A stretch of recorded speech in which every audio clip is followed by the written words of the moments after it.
గతంలో చాలా మంది మహిళలకు కుట్టు శిక్షణ కేంద్రం ఇచ్చినప్పుడు వాళ్ళకు కూడా కుట్టు మిషన్ కూడా జరిగింది. మొన్న చాలా మంది మహిళలు గౌరవ కలెక్టర్ గారిని కలవడం, మాకు ఉపాధి లేదు మేడం అని చెప్పి చాలా మంది గౌరవ కలెక్టర్ గారిని కలిసిన తర్వాత మహిళా ప్రాంగణంలో వారికి శిక్షణ ఇవ్వడం, వారికి లైసెన్స్ ఇవ్వడం, వారికి దాదాపు 2 నెలల పాటు వాళ్ళకి ఎలాంటి ఇబ్బంది లేకుండా అన్ని వసతులు కల్పించి వాళ్ళకి ఆటోస్ ఇవ్వాలని చెప్పి ఒక ఆలోచన వచ్చిన తర్వాత సైకిళ్ల పంపిణీ కార్యక్రమాన్ని నిన్న ముగించడం. నిన్న 10th స్టూడెంట్స్ అందరు కూడా, గవర్నమెంట్ స్కూల్ స్టూడెంట్స్ అందరు కూడా ఎవరు కలెక్టర్ గారు బేటీ బచావో బేటీ పడావోలో సైకిల్ ఇచ్చే ప్రయత్నం చేయడం, పాదయాత్ర సందర్భం కూడా ఒక సంఘటన జరగడం, తర్వాత ఇవన్నీ కూడా ఆటోస్ కూడా ఇవ్వాలని చెప్పి ఆలోచనతోని వారు ముందు రావడం. మనం కూడా ఈ ఆటోస్ ను సంబంధిత కంపెనీతో మాట్లాడి సిఎస్ఆర్ ఫండ్స్ ద్వారా మాట్లాడి వాళ్ళకు ఏ ఒక్క రూపాయి కూడా వాళ్ళు చెల్లించాల్సిన అవసరం లేదు.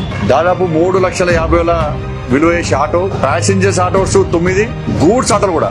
అంటే నాకు తెలిసి ఈ తెలంగాణ రాష్ట్రంలో ఎక్కడ కూడా మహిళలు గూడ్స్ ఆటోలు నడుపుతలేరు ఎక్కడ కూడా. అంటే మేము ఏదైనా చేయగలుగుతాము, ఏదైనా సాధించగలుగుతాము, ఏ విధంగా కష్టపడగలుగుతామని చెప్పి వాళ్ళ కరీంనగర్ లో కుటుంబ పోషణ కోసం ముందుకు వచ్చిన మహిళలందరూ కూడా ముందు రావడం చాలా గూడ్స్ ఆటోలు కూడా వాళ్ళకి ఇవ్వడం జరిగింది.